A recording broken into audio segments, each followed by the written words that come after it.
thanks so much for joining today. I'm Kristen Kerr and I am super excited to share with you about the work that I've been doing putting YOLOv8 on a couple of Raspberry Pis and a Jetson Nano. So they always say to start with what was the problem, and here there wasn't a huge problem, but I've been on a journey the last year. I started with using YOLOv8 to detect the school bus passing my house and send a text alert, and then I'd know that 5 minutes later it'd be time to get my daughter on the bus. And I looked at that and said, okay, well, I can use that for a bunch of other use cases as well. And I put YOLOv8 on a Raspberry Pi and actually bought a 3D printer to create a structure to hold the Raspberry Pi and the camera, and it held my pills, and I trained it on data of me picking up my pills so that I could track my medication adherence. However, that was on a Raspberry Pi 3 that was in my basement for about 8 years. And so I had to do a couple of things to get that working, and the question became, well, you know, for devices of a similar price point, how are they working? And, you know, can I do better than I was doing with the Raspberry Pi 3, which of course you can, but I wanted to play with it myself. And so this is what I set up. So you can see my 3 devices here. The Raspberry Pi 3 is on the right, the 4 is in the middle, and the Nano is on the left. It actually wasn't a huge cost to get up and running. The cameras on the Raspberry Pi 3 were just $10 a piece, and it was a $30-ish camera for the Nano.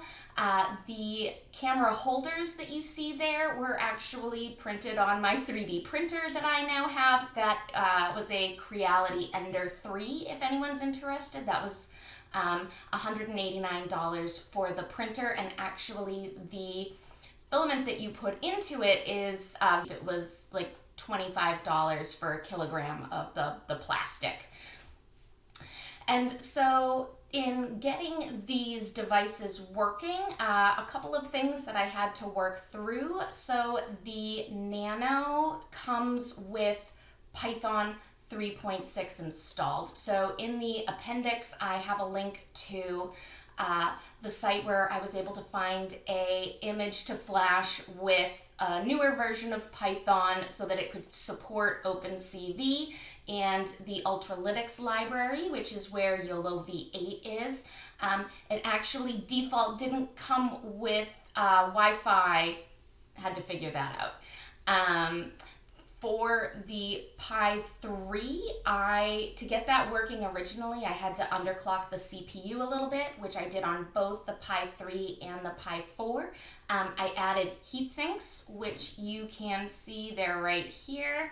And I turned on the legacy camera interface setting to get that to work with OpenCV and YOLOv8. And then we were up and running. So this is a video of the 3 devices working at the same time. I remoted into all 3 devices from my desktop, and you can see very clearly that the lag in the Nano is a lot less than the 4, which is less than the 3. And so this was super fun to play with, and you know, we have pretty good confidence on the dogs themselves. And then, so to get this working, the packages that I used, so I was using the Raspberry Pi camera, and an off-brand camera for the Nano that I already mentioned. The computer talks to the camera using OpenCV.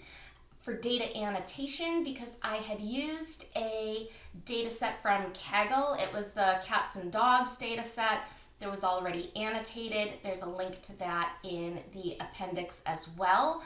But none of the dogs were quite as furry as mine. I have a Bernedoodle who, actually she's shaved in the final video, but I added some images of my own dog as well, and I annotated those using RoboFlow, which was super simple. And then of course for model training, I used Comet to track my machine learning training runs. I wouldn't use anything else. And I used the Ultralytics library for the YOLOv8.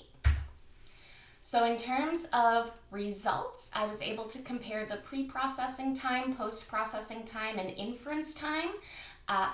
For most of this, I really focused on the difference between the Nano and the Pi 4 because, as I had said, the Pi 3 was in my basement for a number of years and the Pi 4 came out a couple of years ago. So comparing the Pi 4 to the Nano just seems a little bit more relevant.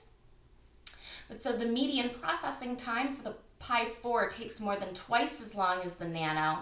And then what was most interesting was the median inference time for the Pi 4 takes more than 9 times as long as the Nano. So the Nano is much faster. And then I'm sure you probably already know, but I wanted to share anyways that, because this is the same model and I'm running it on these 3 devices, the confidence is going to be the same across all 3 devices because it's all running the same model, right? So now I would love to go in and show you how to get started with Comet. So this is super simple.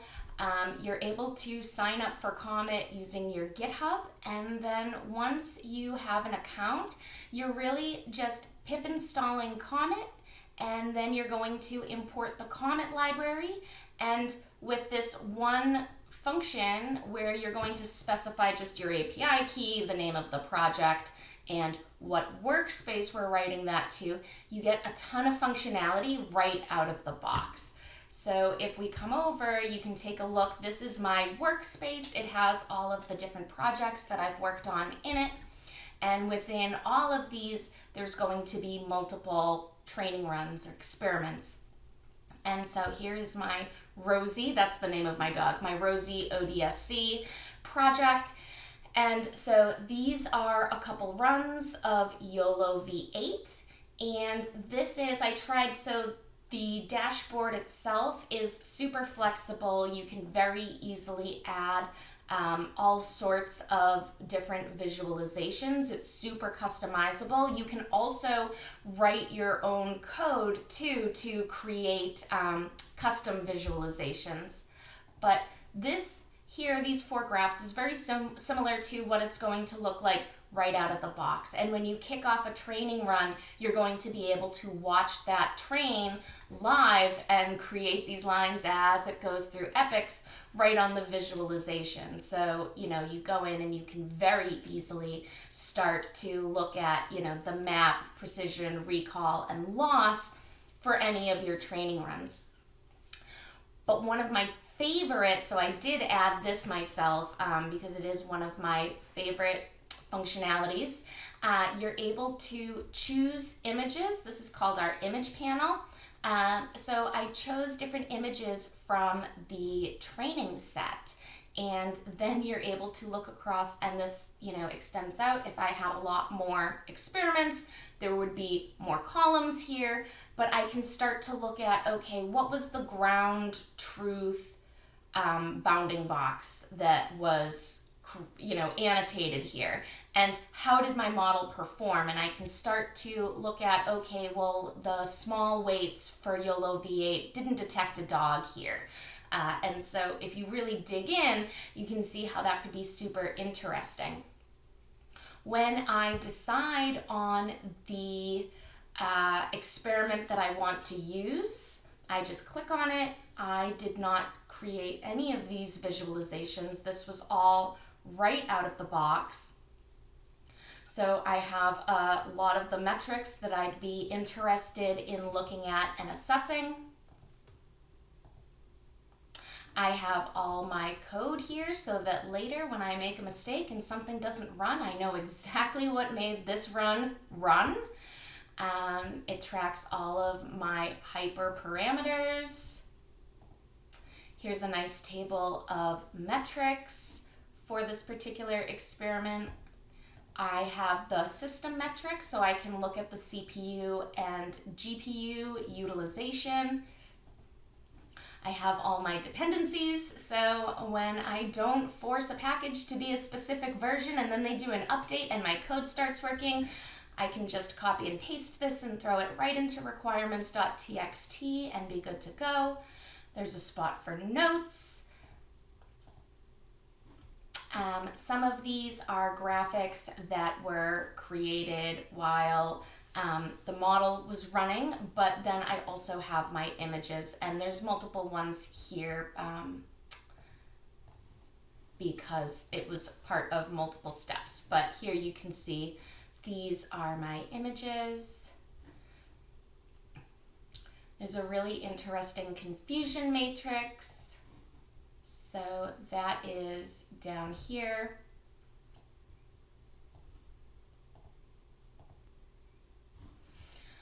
All right, so I can very easily see my true positives, my false negatives, and right? And so I'm able to click on these and explore my data. If I had tabular data, it's going to tell me the rows, exactly where the false positive is, so that I can start to dig in and see where these false positives are taking place.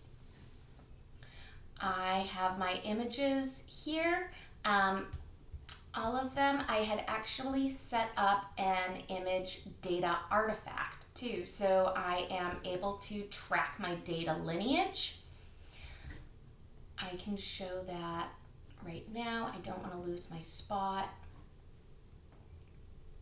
But if I go here in my artifacts that I've stored, these are all image data artifacts. And when I was working on the school bus project, that one was with YOLOv8, I had multiple iterations of the data, and it was very nice to be able to always be able to find my latest data set, so I wasn't climbing through my directory with images trying to figure out, what iteration was this, what images had I added at that point, sort of where had this left off. I know exactly which data was used for any model that I run.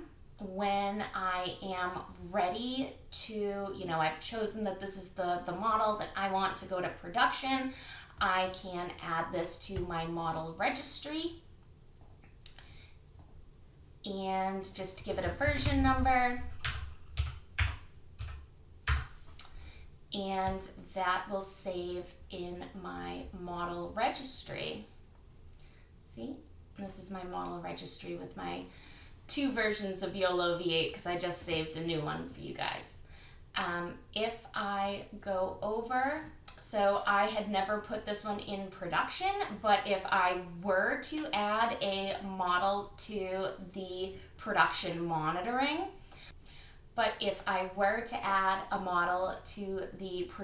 monitoring, I can go in and I can check out that model. And so there's tons of functionality here for understanding how your model is actually doing in production. I can look at the data drift. I can look at the data drift by feature. And so you can see this here as well. So I'm going to have all my independent and dependent variables, and I'm going to be able to understand which ones may be adding to the drift. And it's very easy for me to set up alerts so that when the drift gets past a certain point, I am notified of that. So Comet has made it very easy for me to track and get an understanding of how my models are performing and to dig into images. In addition, if you're looking for even more ability to dig into your image data, I highly suggest checking out the Kangas library, which allows you to create a grid of your images, and I've been able to sort that by confidence and really look at, okay, for my images with low confidence, what do those look like? is there training data that I can add that's going to get me better precision? So Kangas is an awesome open source library, and I guess in addition, one thing that I want to mention before I let you go is that Comet does have some awesome new functionality for large language models and managing your prompt chains. So that's something that you'll also definitely want to check out.